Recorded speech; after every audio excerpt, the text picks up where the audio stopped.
discard centuries of jury trials without so much of a by your leave? And where is the Justice Secretary to answer for this? Do we need to send out a search party to Savile Row? Thank you, Mr. Speaker. Well, this government lurches from one outrage to another. Yesterday, the Chancellor shredded her promises and dropped a £26 billion tax bomb on working Britain. Meanwhile, we learnt that the Justice Secretary is plotting to discard centuries of jury trials without so much of a by your leave. And where is the Justice Secretary to answer for this? Do we need to send out a search party to Savile Row in case he's gone suit shopping again this morning? Or perhaps he couldn't face up to the embarrassment that he is now destroying the very principles he once championed. Jury trials are fundamental to the justice system. They're fundamental to our democracy, and we must protect them. Not my words.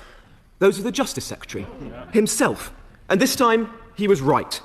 There is wisdom in 12 ordinary citizens pooling their collective experiences of the world. But now he's in government. He's doing the complete opposite. He blames the court backlog. But if the courtrooms standing empty this year were used, the backlog would be down by 5,000 to 10,000 cases. He pleads poverty on law and order. But yesterday, the Chancellor came here and found £16 billion more to spend on benefits. The truth is the Labour Party just don't think ordinary people are up to it. They don't trust them with these decisions. Give away the Chagos Islands, shackle us to the ECHR, scrap jury trials, all because lawyers know best. And when the Justice Secretary is summoned here to the People's House, what does he do? He cowers. He cowers away. Well, the people who make up juries, the British people, they won't wear it anymore. So I've one simple question for the minister he sent in his stay. Will she protect what is fundamental to our democracy, or will she stand by as the Justice Secretary casually casts aside centuries of English liberty? Minister. How extraordinary, Mr. Speaker. He claims to care about the rule of law. He claims to care about ancient legal traditions. Mr. Speaker, this is the same Shadow Justice Secretary that denigrates our independent judges, that denigrates our legal community standing up for rights. I've already said, and I'll say it again, the right to a jury trial for our most serious cases will remain a fundamental part of our British legal tradition. But since he is so fond of quoting our ancient principles, quoting Magna Carta, let me remind him of what is our constitutional right. What Magna Carta says is, to no one will we delay right or justice.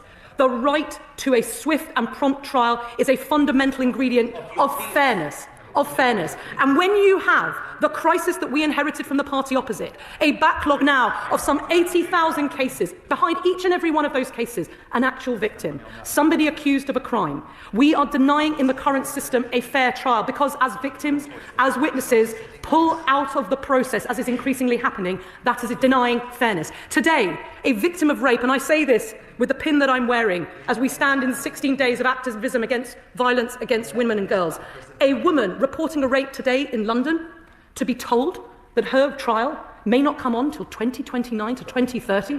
That is not justice at all. That is the consequence of allowing the Crown Court backlog to spiral out of control and doing nothing, offering not a single answer. That is not upholding the right, the fundamental British constitutional right to a fair trial. It is exactly the opposite. And I certainly, for one, as part of this government, am not prepared to sit idly by. It's why we've gripped the crisis, making record investment in sitting days, extending magistrates' court sentencing powers, investment in legal aid, and of course asking one of our finest jurists, Brian Leveson, to conduct an independent review to provide us with a blueprint for how we get out of this mess. The party opposite, they like to call themselves the party of tradition, the party of law and order, and yet they presided over a justice system in which the British public can no longer have confidence. I'm afraid that I'm not prepared to let victims down. This Labour government is finally putting victims first. It's why we are going to consider very carefully Sir Brian's recommendations. It's why we will undertake to implement his blueprint, which takes as its fundamental premise this, that the system is broken. There is no one in this House There is no one in the community that represents victims. There is no one in the legal community, no judge, no one operating and working hard in the system to keep it going who thinks that the system isn't broken. We have to fix it. And what Sir Brian Leveson tells us is that investment alone will not fix it. We need investment coupled with structural reform and modernisation. That is exactly the blueprint that this government will bring forward because, as I said, we believe in the right to a fair trial, we believe in British justice, and unlike the party opposite, we will deliver swifter justice for victims. Robert Jenry. Thank you, Mr. Speaker. To ask the Secretary of State for Justice if he will make a statement on the government's reported plans to further restrict the right to trial by jury in almost all cases. Minister. Mr. Speaker, this government inherited an emergency in our criminal courts, with record and rising caseloads, leaving victims behind each and every one of those cases facing agonising delays, waiting to see justice done, while some defendants hope their accusers simply give up on justice. That is why the government asked Sir Brian Leveson, a preeminent jurist and one of our most experienced judges, to undertake an independent review, a once-in-a-generation review of our criminal courts. We have been carefully considering his recommendations and agree that a crisis of this scale requires bold action to get the system moving and to deliver swifter justice for victims. No final decisions have been made on exactly how to take forward the blueprint that Sir Brian and his expert panel has set down, and I suggest that the House waits for that response. But let me be clear, jury trials will always be a cornerstone of British justice. This government will do whatever it takes to protect the fundamental right to a fair trial. The great British justice system, with all of its traditions, would never let victims wait, in some cases, 4 years for justice. There is, indeed, Mr. Speaker, a clash of ideas between this side of the House and the opposition. We are on the side of modernisation, of defending our values, and of swifter justice for victims, whilst they're prepared to watch the system rot, not offering any answers. The old adage rings true that in the current crisis, justice delayed is justice denied. The system was simply not designed for a scenario where there are tens of thousands of victims facing agonising delays for justice. The vast majority of cases in our courts are already heard without juries. Around 90% of all criminal cases are dealt with robustly, fairly, by magistrates with no jury.